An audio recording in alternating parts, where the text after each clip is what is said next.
Comencem aquesta segona sessió del MOT d'avui divendres. Tenim la sort de tenir aquí amb nosaltres l'escriptor John Banville i li hem demanat de parlar d'una sèrie de llibres que ell va escriure ja fa uns anys i que giren al voltant d'unes vides que hem situat com a rebels, podríem dir d'alguna manera dissidents, per utilitzar un terme que ha sortit ara a l'anterior sessió.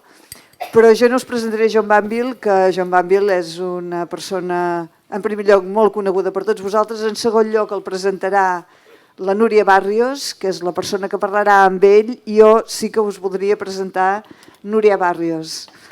Nuria Barrios parlarà amb John Banville perquè és la seva traductora al castellà de tots els llibres que ell fa, tant com John Banville com en la seva segona personalitat com a escriptor, que és Benjamin Black. Per tant, és una persona que coneix molt bé la literatura de John Banville i també, per tant, el coneix molt bé a ell i ella us el presentarà, però Nuria Barrios és una presentadora d'excepció. No només perquè és la traductora, sinó perquè és poeta, és narradora, ha escrit novel·les. Ella, de fet, de formació és filòsofa i, a més, té una tesi doctoral, avui m'ho ha explicat, sobre Sartre. Després es va dedicar al periodisme, després a l'escriptura, ha continuat amb el periodisme, és crítica literària, col·labora habitualment al País, és una gran escriptora, ara últimament ha publicat, per exemple, aquesta novel·la que tinc aquí, que és El alfabeto de los pájaros, que és una novel·leta deliciosa, i un llibre de contes que es titula 8 centímetres. A més, que l'últim recull o llibre de poemes és Nostàlgia de Odisseo. En un dels seus articles al País, un dels últims, em sembla que és d'aquest mes de març passat, hi he trobat una frase molt bonica, molt interessant, també en relació amb el tema del mot, amb l'escriure vides, i abans que ella comenci a presentar a Banville la voldria llegir. Diu: lo recordado es a sí mismo una ficción. Partim d'aquesta base. Núria, moltes gràcies. Moltes gràcies, John Banville, per ser aquí amb nosaltres. Moltes gràcies. I bona conversa. Hola, buenas tardes a todos. Lo siento, no puedo hablar en catalán. Me encantaría, no sé. Voy a hacer una breve introducción de la figura de John Banville antes de que nosotros empecemos a charlar. Como ha dicho Mita, yo soy escritora, pero yo esta tarde no estoy aquí como escritora, estoy aquí como la traductora de John Banville. Y el ser su traductora me hace estar muy cerca de él, pero también me hace estar muy cerca de todos ustedes, porque un traductor fundamentalmente es un lector, como son ustedes. Un traductor es un lector atentísimo, alguien que lee la obra que debe traducir con mucha atención y con el máximo detalle, porque debe captar el sentido del texto para luego poder transmitirlo. En cierta manera, la traducción es una forma de género literario. Yo llevo ya años en compañía de John Banville y él se ha convertido realmente en mi compañero literario, con el permiso de su mujer, más asiduo. He disfruto mucho traduciéndole. También sufro mucho. En cada traducción me dejo una vértebra cervical. Pero sobre todo he aprendido mucho porque tengo la suerte de traducir a un escritor que es el autor de una obra muy inteligente, escrita con una prosa muy bella que tiene la densidad y la profundidad de la poesía y que trata de temas que a todos, a quien más y a quien menos, a todos nos tocan, los temas que son muy cercanos, como es el tema de la memoria, de la identidad, del amor, la fugacidad del tiempo, el conflicto que hay entre la imaginación y la realidad, la soledad de cada uno de nosotros, la soledad existencial, la naturaleza de la percepción, cómo percibimos el mundo. Bueno, en ese sentido yo he aprendido mucho traduciéndole. Bueno, habiendo dicho esto, les voy a dar unas pinceladas sobre él, sobre su obra, antes de empezar la charla. Bueno, John Banville nació en Wexford, que es una ciudad costera en el sur de Irlanda. Tiene, para que se hagan una idea, tiene unos 20.000 habitantes, así que es un poco más pequeña que Ulot. Es el menor de 3 hermanos. Fue bautizado católico, aunque él en la adolescencia dejó de creer.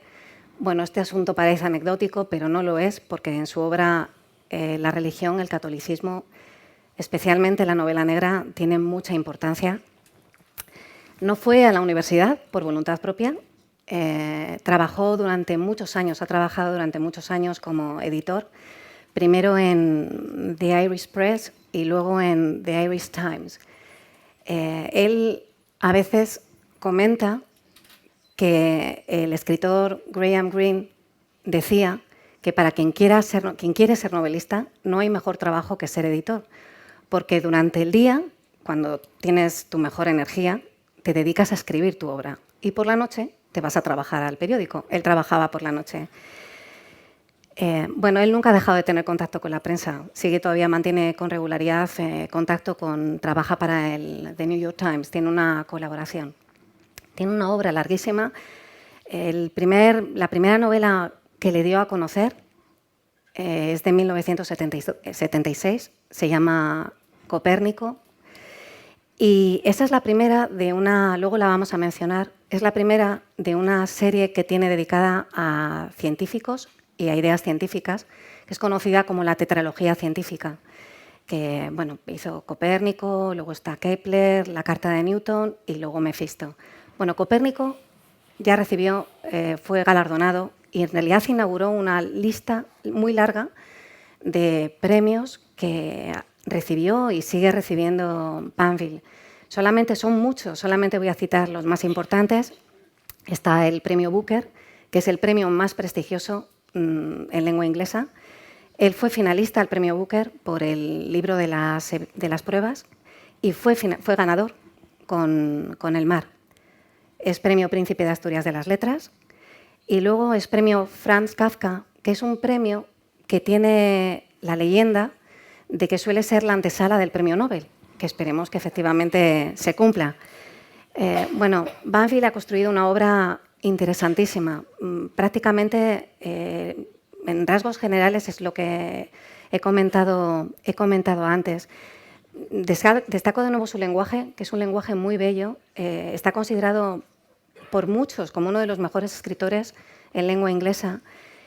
Y a mí me gusta mucho una divisa que tiene a la hora de trabajar, que es la verdad está en la superficie de las cosas, que es muy curioso, es una paradoja, porque su obra es muy profunda, pero él efectivamente no hace psicología en las novelas. La última, bueno, voy a citar algunas novelas: Eclipse, Imposturas, El intocable, Antigua luz, El libro de las pruebas y bueno, su última novela publicada hasta el momento aquí en España, que es La guitarra azul, que es una novela magnífica. Él en 2006 empezó a escribir también novela negra, cogió un seudónimo, Benjamin Black, y curiosamente algo que empezó como un entretenimiento ha cogido mucho cuerpo. Su alter ego tiene hoy probablemente tantos o quizá más seguidores que John Banville.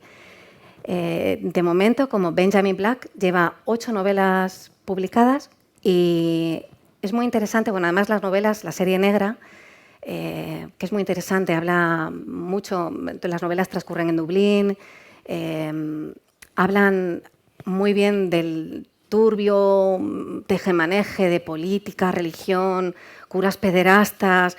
Bueno, son interesantísimas las novelas negras. Han sido llevadas a la BBC las ha llevado a la televisión, una serie que protagoniza Gabriel Byrne.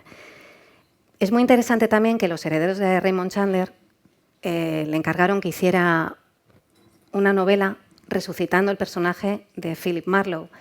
Y él, bueno, era un reto importante, él lo asumió y el resultado es La rubia de ojos negros, que es una especie de continuación de Largo adiós de Raymond Chandler y es muy interesante, también la recomiendo. Y bueno, yo solamente me gustaría terminar antes de empezar la charla diciendo una declaración suya que creo que define muy bien su espíritu como escritor. Él dijo una vez: buscamos la perfección y nunca la alcanzamos. Tal como dijo Beckett, fracasa de nuevo, fracasa mejor. Y con esto, bueno, voy a empezar la entrevista en inglés. Bueno. Hello, John. Hello. Hello. Hola. A few years ago, you were invited to contribute to an anthology of 6-word stories. Ernest Hemingway's famous story was the inspiration. For sale, baby shoes never worn. Your contribution was the following: should have lived more, written less. Which is as good a way as any to start talking about the writing life. I would like to ask you, is writing an alternative way of living, or is an alternative way of dying? Oh, that's too good a question. You should have kept that one till last. Certainly for me, by now, it's like breathing. I don't know what I would do if I didn't write. I would probably die. For me, certainly now and probably always, reality doesn't become reality until I have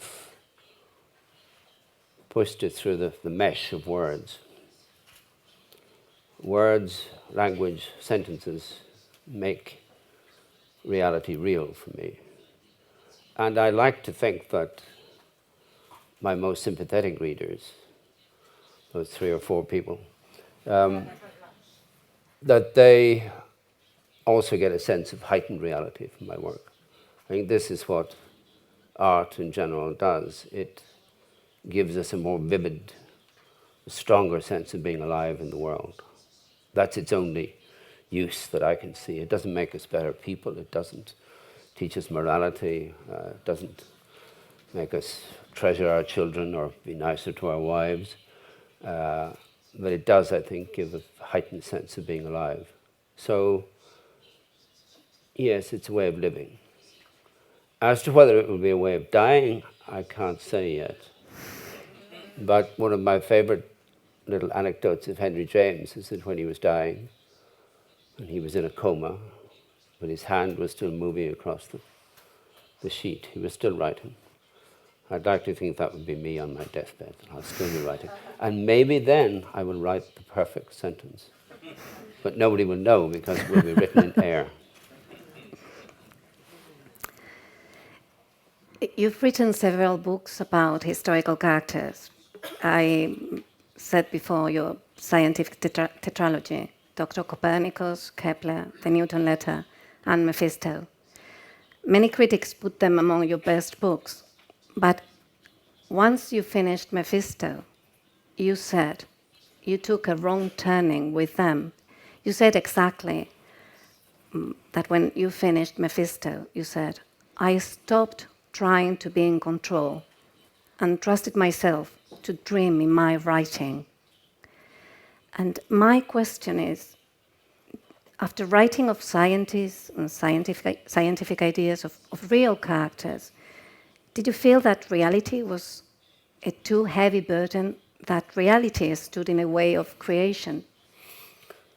Yes, I remember when I was writing those books about scientists, my wife used to say to me, John, remember, a fact is just a fact. It's not necessarily the truth. The truth of art is not factual.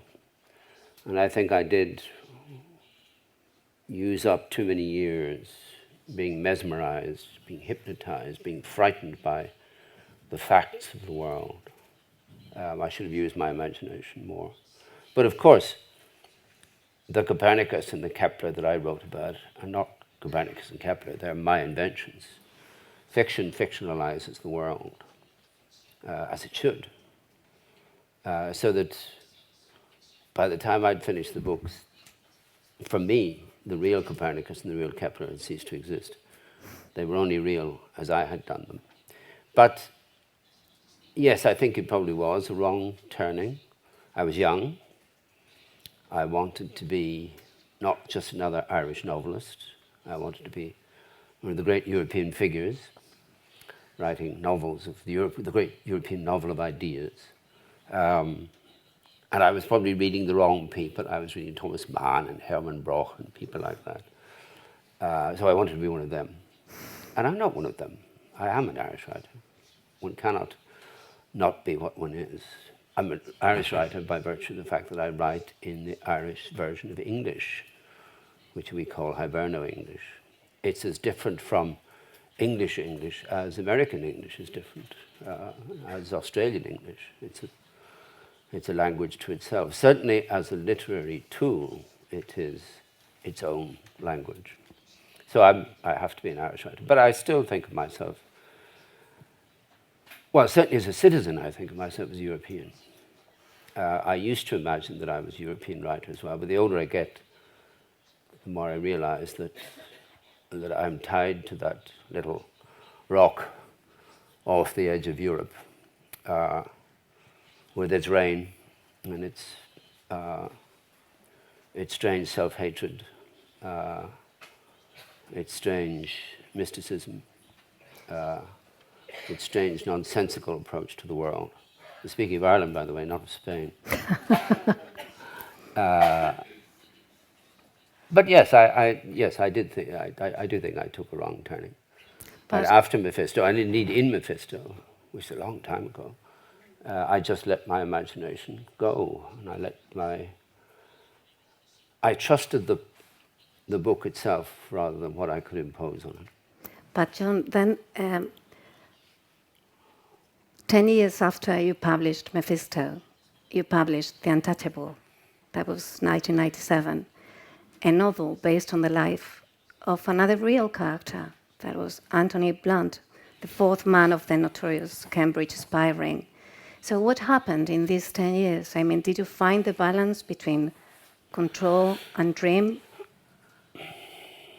Well, I had to write about Blunt. It's not by any means a portrait of Anthony Blunt. It's inspired by, they say in the movies, inspired by, because I gave him the childhood and youth of the Irish poet Louis MacNeice, who was a good friend of Anthony Blunt's. And I was a bit worried about this, about stealing two lives and blending them together.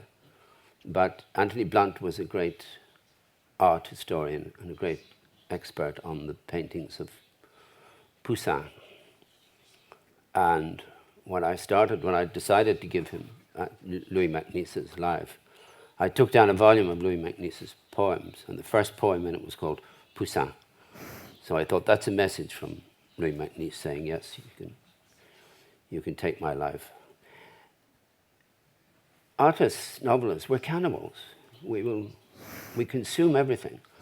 We will consume our children for the sake of a sentence. I remember a long, long time ago, I was driving with my wife. We hadn't been married for very long. And we were having one of those fights that you have at the start of a marriage or of a love affair. We were trying to adjust to each other. Terrible, terrible fight.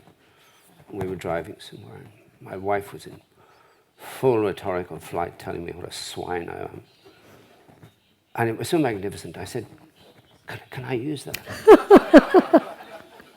And she stopped and she said, you're even more of a monster than I thought. And I said, yes, I know, but can I use it? And she said, oh, all right. And that's the kind of wife or husband that a writer needs. A spouse will say, yes, I know that you're a cannibal, I know you're a monster, but you have to be. There's no other way of doing it. One has to be absolutely merciless. So that, you know, I can now sometimes see, if I'm at a dinner party, I can see somebody starting to tell a story about him or herself, and catching my eye and stopping and saying, no, I better not, because this will appear in one of his damn books. We are ruthless. I'd like to think that we take the facts, the stuff, the raw stuff of life, and give it back in a heightened, more vivid form. But that may be self-delusion. I may be just an ordinary cannibal chewing on other people's flesh. Let's talk about biography. There's there's one Spanish best-known writer, Gonzalo Torrente Ballester. He advised young writers to resist the temptation of autobiography, arguing that it could lead to a potentially fatal creative impasse. Do you agree? What do you think about that? About the temptation of autobiography in one's own work? Well, all novels are autobiographical. They have to be. I'm the only material that I have. I'm the only person I know from the inside. I spent a lot of my youth trying to get inside various people without much success. But I'm the only material I have. So all the people in my books are versions of me. They have to be. But not consciously so. I have no interest in myself as a subject. The artist has to be as distant from the work of art as he can possibly get. It's a roundabout. You know, when young writers, in the days before they learned better, they would ask my advice, I would say to them, don't imagine that writing, that any art form, is a way of self-expression. It's not. It's the opposite. It's a way of escaping from the self. But somehow you come round in a circle, and by getting as far away from yourself as you can, you do express something about yourself. So I found this sentence by Virginia Woolf. She said, never to be yourself, and yet always. Yes, that's true. That's that. Yeah. But also, again, as I said earlier, fiction fictionalizes life. I could take a real event from my life or a real emotion from my life, but by the time I've written about it, it's no longer part of me. It's become impersonal. And that's as it should be. I would like to talk about yourself and your novels, because there are some topics that appear very often in your work. So I would like to ask you to put them in relationship with yourself, with your life. So I will tell you some of the topics, and then you can tell us whatever you feel about your life, yourself. Painting. I know you wanted to be a painter when you were a teenager. I tried to be a painter, but I couldn't draw. I was a terrible draftsman. I had no sense for color. These are all distinct disadvantages if you want to be a painter. But I learned a lot from it. I learned to look at the world in a particular way, with a painter's eye. I love the surface of this earth. I love the colors of it. I love the shapes of it. I think my most terrifying prospect would be to go blind, because to look at the world is such a pleasure. It is such a beautiful place. I was doing an interview today, and we were talking about, I was saying that it's only because we're used to the world that we cease to notice how strange it is. This is a very, very strange place for us to be. And you asked me about autobiography, the only thing I've ever written in my work that is me speaking is a little paragraph in the Book of Evidence, where he says, I've never got used to being on this earth. I think that our presence here is a cosmic blunder, that we were meant for somewhere else. And he's wondering about, he says, how are they getting on? The people who are meant for here, how are they getting on that planet, on the other side of the universe? And he says, no, they would have become extinct long ago, these gentle earthlings. For how could they have survived in a place that was meant to contain us? We are the most successful virus this poor earth has ever suffered. This poor earth may cure itself of us one day. We are immensely destructive, immensely cruel. We're also immensely kind and tender and gentle and creative. We're strange people. And this earth, I look in my dog's eyes. My dog looks at me and he's saying, as Nietzsche said, wonderfully, he said, the animals look at us. Yeah, he speaks like Nietzsche. Nietzsche said the animals consider us to be the sad animal, the weeping animal, the mad animal. And I can see the puzzlement in his eye. He's thinking, what is wrong with him? What's wrong with all these people? And what he doesn't realize is what we realize, that we're going to die. We have from the age of 4 or 5 that awful knowledge that all this will end one day and that we won't be here anymore. That is a terrible predicament. It's also a wonderful predicament because it makes everything in life, it gives life its sweetness, the knowledge that it will end. I envy my dog. He takes every moment as it comes. He's not, he doesn't want to write books. He doesn't want to fall in love with people. He wants food. He wants sex. He wants a walk, particularly. And then he's happy. And I do envy him. But I wouldn't exchange the terror of being alive and the extreme ecstasy of being alive. I've forgotten what you asked me, and I'm sure there's not an answer. Doesn't matter. I'll tell you another topic. Childhood. Which? Childhood. You talk a lot about childhood. Well, yes. I mean, this is the. You were the youngest of 3 brother and sister. Yeah, but you said you were the only child for Yeah, many years. because my brother, who was 8 years older than I, went off to university, and then he went to Africa.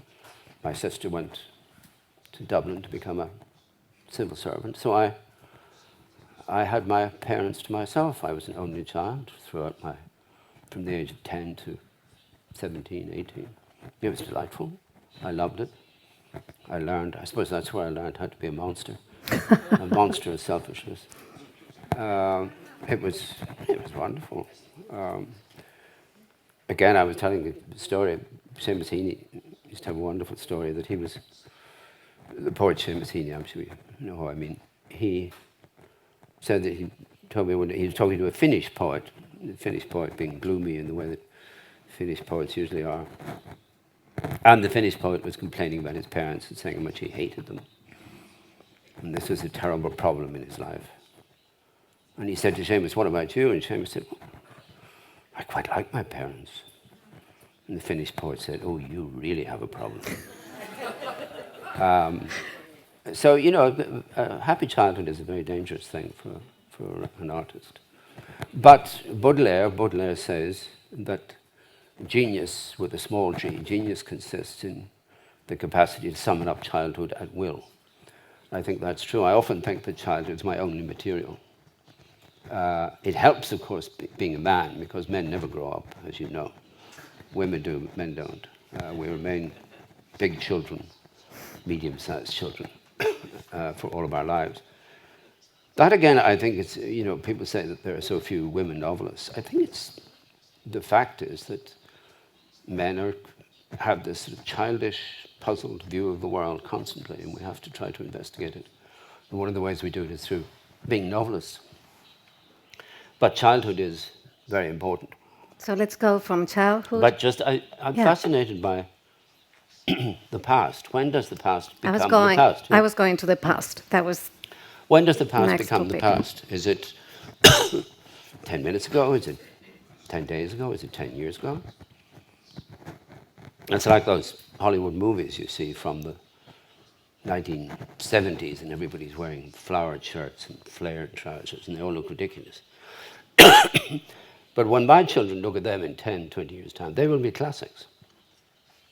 So when does that moment come when does the past become the past? This absolutely fascinates me. And the question that comes from that is, why is the past such a strange place? Why is it so vivid? Why is it so luminous? Why does it seem to speak to us in ways that the present doesn't? Because the present, the past was the present at some point. It was just as dull and boring as the present. So what is it that makes the past so important? I don't know the answer to that. That's why I keep writing about the past. And why I keep investigating characters who are obsessed by the past. But, what else is there to be obsessed by? The present doesn't exist. The future, we don't know. All we know is the past. And the older one gets, of course, the more past one accumulates. But I know that when I was 4 years old, I was nostalgic for when I was 3 years old. And I see that in my own children. I remember my 3-year-old son saying to me, "Remember last year when I was 2?" So we're all, we have this built-in nostalgia gene. And I don't understand it. I don't want to understand it, but it makes for wonderful material. So let's stay in the past. You were raised by the Christian Brothers. No, I went to be educated by them. You were educated. You were educated by Christian Brothers. Sort of educated. One educates oneself. What's your relationship with Catholicism? Oh, I hate it. I loathe it. It destroyed so many lives. It was our version of communism. When I went to Eastern Europe first in the 1980s, I looked around and I thought, this is Ireland. They had the Communist Party that controlled their lives from the cradle to the grave. We had the church. It was exactly the same. And people in Eastern Europe had the same expressions on their faces, that grey, self-hating, fearful expression. So yes, I think the church did terrible damage. Not just the bad priests and the paedophile Christian Brothers and so on, of which there were very few. Most of the people in the church were decent people doing their best. We should always keep that in mind. And it's unfair that they've all been, as we say in English, tarred with the same brush. They weren't all guilty. But it's an extraordinary phenomenon now that in Dublin, in Ireland, you will never see a priest. They dress in civilian clothes. They hide, except, as I said, they always wear white socks. You can always tell a priest in camouflage by his white socks. I always like in your work how you make Dublin or the Irish countryside one of the main characters of the book.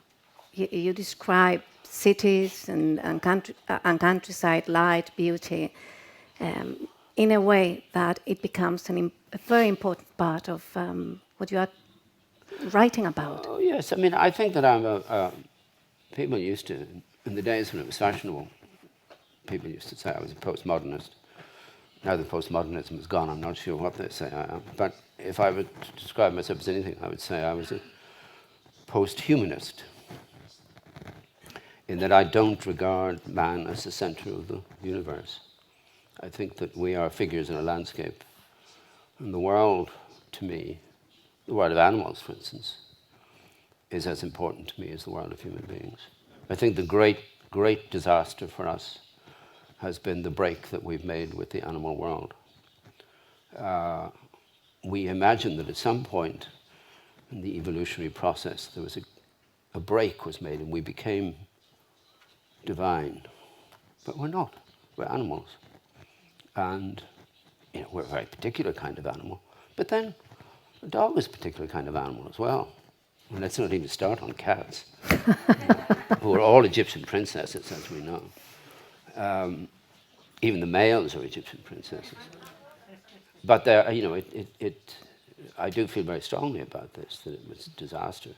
When my great-grandparents, when they were children, they probably lived in a house where the animals lived they lived up here and the animals lived down there. So they were constantly, they must have been wonderfully healthy because they would have been immune to everything.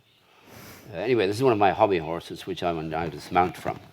But yes, the world is very important to me, the look of things, the feel of things, the smell of things. And that's what I try to communicate in my books. I'm not interested in telling stories. I'm not interested in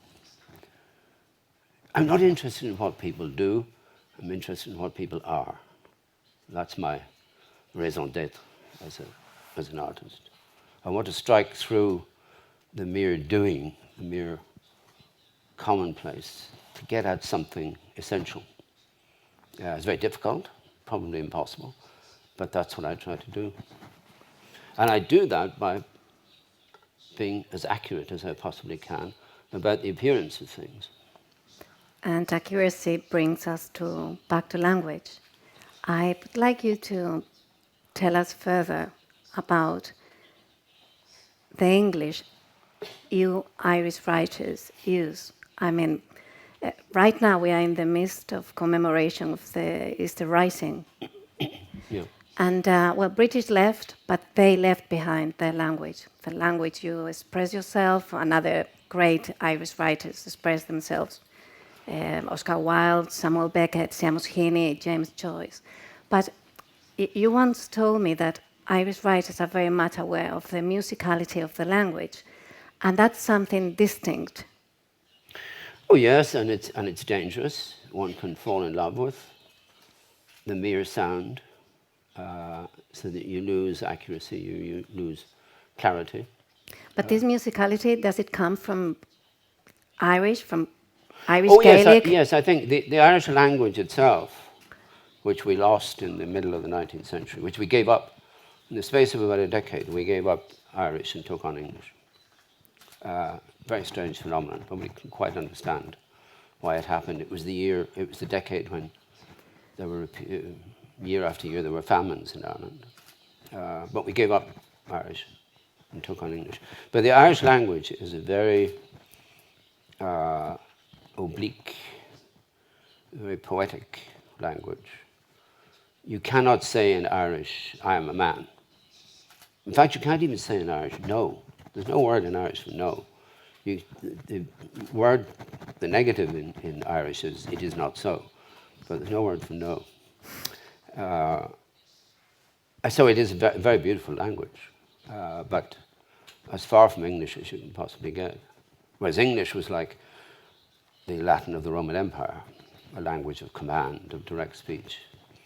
And the resultant pressure, if you think it was two millstones, basic English rubbing against the deep grammar of Irish that's still in our makeup, produced a new language, Hiberno-English as we call it, which is it has all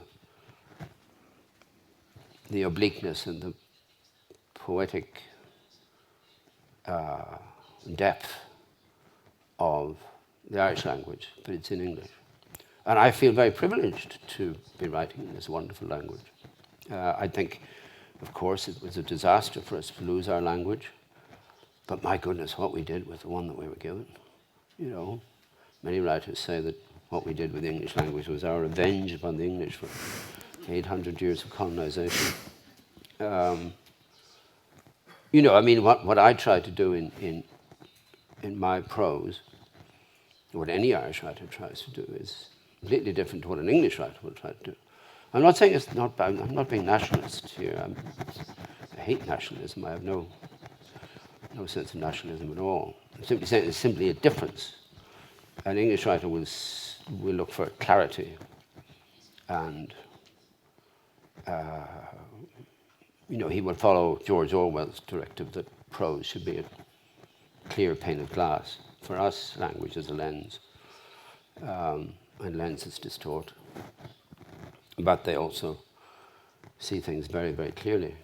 So it's a different way of... And unfortunately for us, we have to publish in London because there are no Irish publishing houses. So the first reviews always come out in London. English reviewers always think that Irish novels are failed attempts to be English novels. And they don't sort of see that this is a different thing.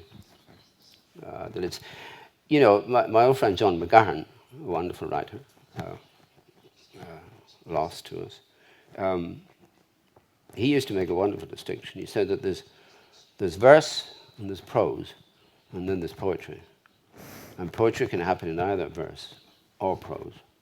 And since he was a prose writer, he said, of course, it happens more often in prose than it does in verse. And if you were to ask me what is poetry, it's very hard to define.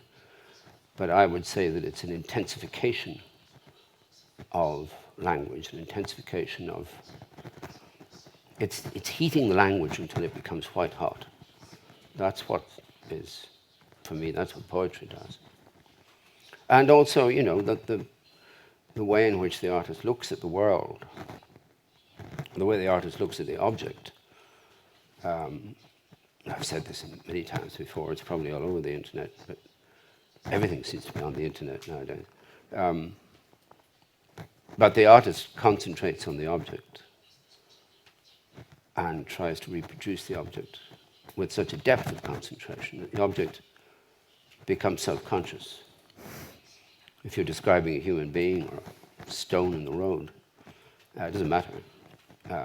The object is saying, I didn't expect to be looked at like this. I didn't expect to be concentrated on like this. And of course begins to blush, which we all do when we're concentrated on unexpectedly.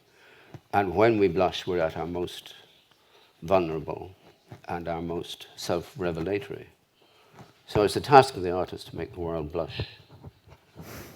That's what I spend my days doing, trying to get that blush going in the world. John, let's go to your pseudonym, Benjamin Black. Oh God, do we have to? Yeah. You called him your dark and twin brother. But it seems Black is becoming healthy and healthier with every novel. And and there's a point, he's becoming so vigorous, and his novels had got so many readers that sometimes one starts doubting which one is the real writer. Is it Benjamin Black? Is it John Banville? Oh, well, Benjamin Black is certainly a novelist, where Banville isn't. I mean, I don't know what Banville is, but not a novelist. Because Black is interested in plot, in character, in dialogue. All those things a novelist is supposed to be interested in. Whereas Banville looks at the world and looks at life and says, does life have a plot? It hasn't, as far as I know. It's incoherent. It's an extraordinary thing that we are conscious for all of our lives. We're even conscious when we're asleep. We're madly dreaming up this other life for ourselves. It's a very strange state to be in, and we have to handle that. But it has no meaning or direction or shape. That's the glory of being alive, that it hasn't got a plot. Let me quote you. You once said, I quite like being Benjamin Black, but being John Banville, I absolutely hate. And then, sometime later, you said, the person who writes the stories ceased to exist every day I got up from the desk. Oh, yes, that's true. When I stand up from my desk, John Banville ceases to exist. So, as the person who gets up from the desk, let us know what you think about John Banville and Benjamin Black. I don't know. I don't know. I'm the last person to ask that question. What can I say? I live with this mad ghost who sits at my desk and writes his books and then puts my name on the covers of them. But He really doesn't. He has no natural existence. But is it more comfortable to live with Benjamin Black or to live with John Banville? Because Benjamin Black has, as I say, he has character, plot, dialogue, all those things to fall back on. Banville doesn't know what he's doing. I'm floundering every morning when I sit down. And any writer worth his or her salt will say this. I sit down at the blank page in the morning in absolute terror, and I think, I don't know how to do this. I know I did it yesterday and the day before and the day before that, but I don't know how to do it today. I don't know where to start. What am I going to do? And then you have a cup of coffee, and then you refill your fountain pen, you stare at the window, and then by noon you've got something written, and once you've something written, then you can keep going. By 3 o'clock in the afternoon, I'm completely lost. Neither Banville nor the mad spirit Banville exists. It's just a writing mind. It's the best word I can find for it. And I'm completely lost. I always tell the story of time becomes very peculiar when you're at that level of concentration. I was writing one day, my wife put her head in the door and said, I'm going to the shops. And then she opened the door and said something else. And I said, I thought you were going to the shops. And she said, I have been to the shops. I had no sense of time having passed. What I was doing in that time, I don't know. There was nothing on the page. Maybe there was, but so I lost myself, which is a wonderful thing. I mean, it's a great privilege to be able to lose yourself for hours and hours a day. Better than being asleep, because in a way you're really not there. Some other creature has come in and taken over. So it's sort of restful. Restful to escape from the self. One last question about pseudonyms. Do you think when a writer has pseudonyms, do pseudonyms add reality to the writer or take reality away from the writer? No, I think, you see, people ask me this all the time, and I don't see anything strange in this, because it's a delusion to imagine that we are singular beings. This is left over from religion, that there is inside us somewhere a little candle flame that never goes out. It is always us, like the pilot light in your oven, That doesn't exist.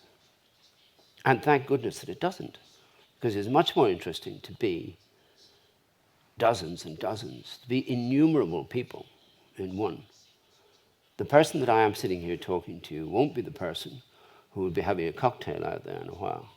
And when I go and visit my wife or see my children or go to my dentist, or when I go to my doctor and I say, what's the verdict, doctor? And he says, well, 6 months. I'll be a completely different person each time, which is wonderful. Think how boring it would be if we were the same person all the time. We would be, like those science fiction movies, Invasion of the Living Dead, We'd all be wandering around like zombies. It's what gives life its fascination and its fun. It's the fact that we're always different. So being two people is very simple. I spent 35 years of my life earning my living from journalism. I would write during the day, and then I would go into work, because I worked on daily newspapers. I would work at night in the office. I was a completely different person in the office to the person who was at home writing. So I've always been two people, but I've always been innumerable people. I could be Pessoa, I could invent 20 pseudonyms. Do you ever think about taking a new pseudonym? Yes, in a way I'm sort of sad now. I sort of regret that I didn't hide behind the pseudonym. I never, from the start, I wanted people to know that it was me writing a different kind of book under a different name. But now I'm sorry, I'd like to go about the world saying, I'm not Benjamin Black. There's a Colm Tóibín. Colm Tóibín says that there's an Irish writer called Tanya French. She writes very well thought of mystery novels, but almost nobody's ever seen her. concubine says, she's me. This is another suit. I can tell you she's not. I wish she were, because I think she earns a lot of money. But yes, I mean, I could be Tanya French. I could be anybody. I don't know if you would like to give some time to the public so they can ask questions. Ask me anything. Si I'll lie, si desean ask hacerle away. alguna pregunta,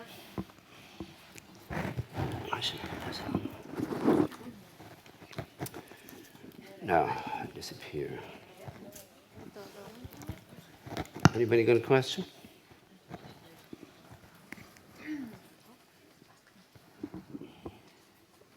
Hello. You speak, well, Nuria tell the name of some Ireland writers. I have the opportunity to translate the poetry of Oscar Wilde some years ago. What's your favorite Ireland writer? Oh, well, I don't have a favorite writer. I mean, it depends who I'm reading. If I'm reading Beckett, then he's my favorite at the moment. I'm bowled over. But then if I read Joyce, or if I read Oscar Wilde, or I never have favorites. I can't think what a favorite would be, because it goes back to what I was saying a moment ago, that I'm a different person. Each time I pick up a book, I'm a different person reading it, and I'm made different by what I'm reading. So, but it's. I mean, look, we're in a library. One of the great inventions of humankind, second only to the sentence.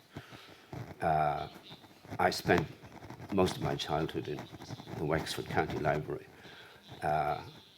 both escaping from life and learning about life. Reading is one of the great gifts that we have. It's extraordinary. We can, Leopold Bloom, Emma Bovary, pick any character, can be more real to us than the person sitting across the breakfast table. And yet it's a thing made of words. There is no, Leopold Bloom never existed, doesn't exist now, in the way that we exist here, but exists in some other immediate form. And this place is full of books that you open them, and suddenly life, some strange version of life, but a very intense version of life, leaps out at you from the pages. I remember when these smartphones came in, and I didn't know what they were, and I saw people on buses and trains going, and I said to somebody, what are they doing? He said, they're reading. They're reading. Isn't that wonderful? And people say, oh, new technology is dreadful and so on. It may be, it may have terrible effects long term, but it's still that extraordinary miracle of turning black marks on a white background into ideas, images, worlds. It's an extraordinary thing. Again, it's like I was saying earlier about we don't realize how what an extraordinary place the world is, simply because we're used to it. We're used to reading. But every now and then, if you stop and you think, this is an extraordinary thing I'm doing here. These marks are turning into people, places, events, ideas. It's an extraordinary thing. There's a wonderful, on a lighter note, I wonder if you've seen on, what do you call it, YouTube, there's a little, these people made a little sketch of there's a monk sitting in his cell, and on the table in front of him is a book, right? And he has to call technical help because he doesn't know how to open it, right? So technical help comes in and he says, look, you open it like this. It opens like that. Yes, he said, it opens like that, and it contains all this information stored away through all these leaves, and it's a wonderful corrective to our notion that, technology is new. Technology is never new. It's just novel. And at the end of the sketch, he's gone through the book and he's turned it over. You see, technical help goes, and the monk tries to open it at the spine, and he says, come back, I can't open it, I can't open it. But the book is what a miracle it is. What a marvelous thing it is. And what a marvelous thing it is that there are free books here. You come in, take them out. They will let you take them home. They will trust that you will bring them back. Library is a great thing, a very, very great thing. And we must hold on to it. Because also, you know, one day, all this technology could crash. We forget that it's all just out there in the ether. And if it's gone, it's gone. A library is not going to crash. You can burn it down, but there will be other books. So we have to keep a hard copy of everything. There's another of my hobby horses. I've now dismounted from that one as well. Sorry, would anybody else like to ask a question? You see what happens when you ask a question? I talk for 10 minutes. It's terrible. Gracias. Parece ser que últimamente en las universidades el tema de creative writing ocupa un lugar. Sorry, No. I think I'm on the wrong channel. Well, Try now. I can try in English. Well, Oh yeah, try in English. try in English. I'm going to say with my English that creative writing nowadays, in modern times, is an important topic into universities. Of course, an artist, the important thing is having the gift, of course, but as a painter, needs a gift, a natural gift, but he needs certain techniques. Do you think that a writer needs to learn certain techniques? And the direct question, do you, part of having the direct gift, the natural gift, have you learned writing? It's a good question. You're talking about creative writing classes and so on, yes? I'll tell you a little story. Many years ago, I went to one of these writers' retreats in Ireland.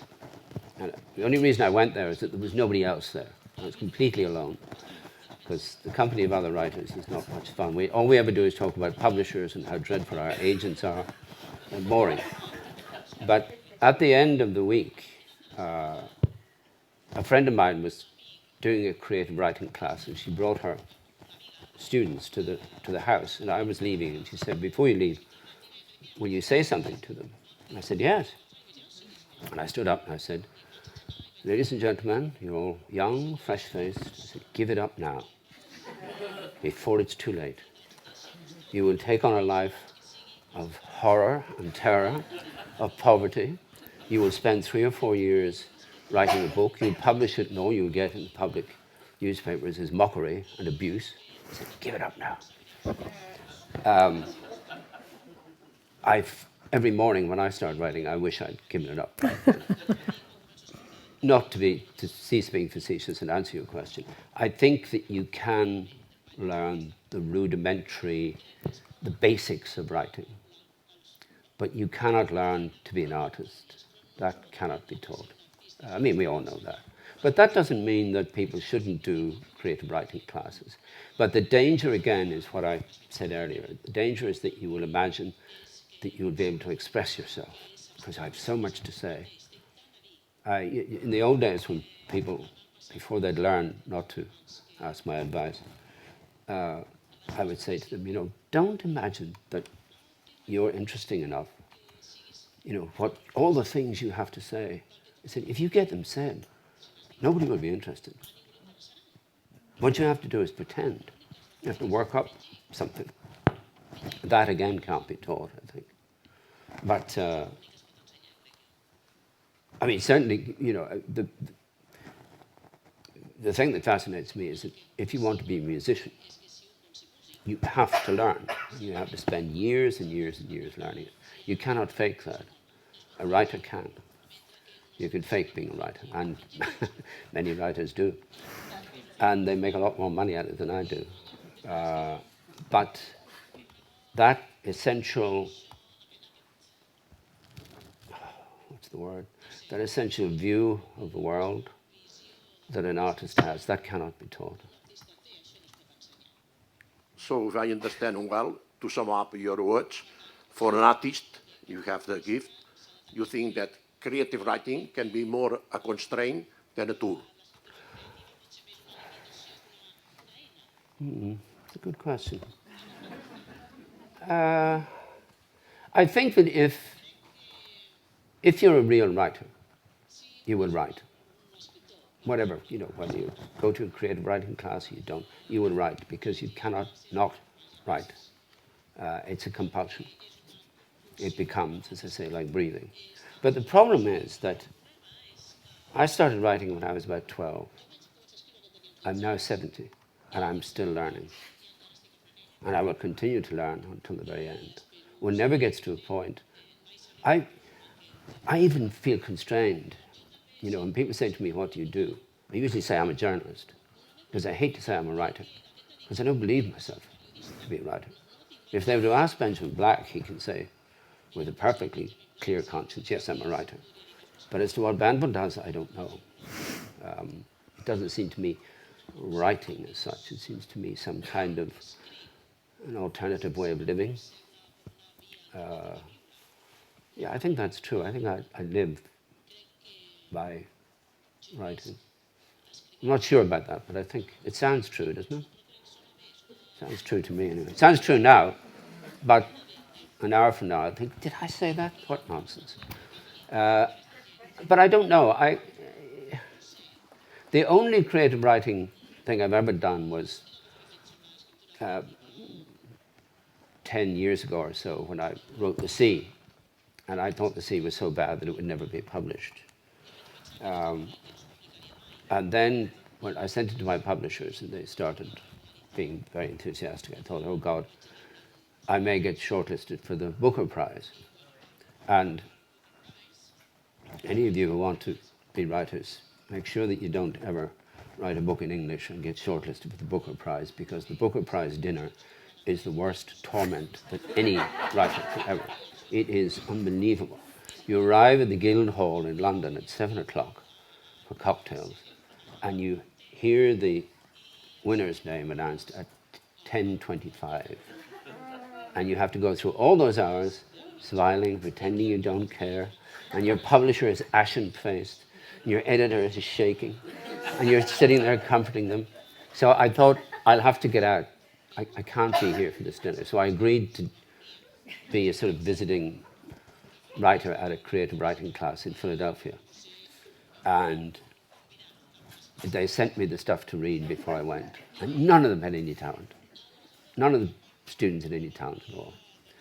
And I realized that it was a sort of expensive finishing school. They were all about in their late 20s, sons and daughters of the rich. And they were just wasting their time and wasting their parents' money. And then there are so many creative writing classes in America and in England now. You cannot have that many writers. They all become editors, or they become book reviewers. And they're the worst kind of book reviewer. The people who failed in the creative writing class, if they get one of your books, you've had it. I'm being facetious because I don't know the answer to it. It's a good question, but I don't know the answer to it. Thank you, that's right.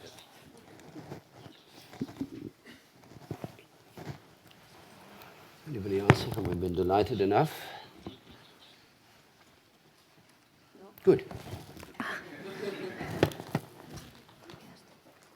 Bueno, si quieren, muchas gracias a todos. Y si quieren que John Banville les firme libros, él está a su disposición, estará encantado de firmarlos.